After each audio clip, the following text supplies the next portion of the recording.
సాయిరా, మేము మీకు ఇప్పుడు శరీర భాగాలు మరియు వాటి అంతరార్థం చెప్పడానికి ప్రయత్నిస్తాము.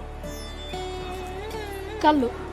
దేవుడు మనకి కళ్ళు ఎందుకు ఇచ్చాడంటే మనం ఎప్పుడు ముందు చూపుతోనే ఉండాలి. చెవులు. దేవుడు మనకి ఇరువైపులా చెవులు ఎందుకు ఇచ్చాడంటే మనము పొగడ్తలనైనా విమర్శలనైనా సమభావంతో తీసుకోవాలని, మరియు రెండు వైపులా వాదనలు అంటే పాజిటివ్ నెగటివ్ రెండు వాదనలని సమంగా విని అప్పుడే నిర్ణయం తీసుకోవాలి. ఒకటే వైపు వాదన అంటే చెప్పుడు మాటలు విని మోసపోకూడదు.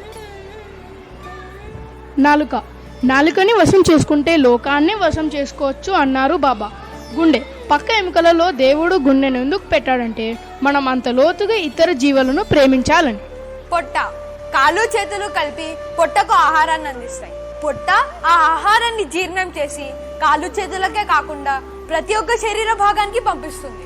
దీని నుంచి మనం నేర్చుకోవాల్సింది ఏంటంటే మనకి సాయం చేసిన వాళ్ళకే కాకుండా మనం ప్రతి ఒక్కరికి సాయం చేయాలి. అరికాలులో ముళ్ళు గుచ్చుకుంటే వెంటనే మనం మన చేతితోటి ఆ ముళ్ళుని తీసేస్తాం. అలాగే అట్టడుగు వారు అంటే పేదవారికి ఏదైనా కష్టం కలిగితే మనం కూడా వాళ్ళని వెళ్ళి వెంటనే ఆదుకోవాలి. శరీర భాగాలన్నీ కలిసి పనిచేస్తేనే మన జీవితం సరిగ్గా నడుస్తుంది.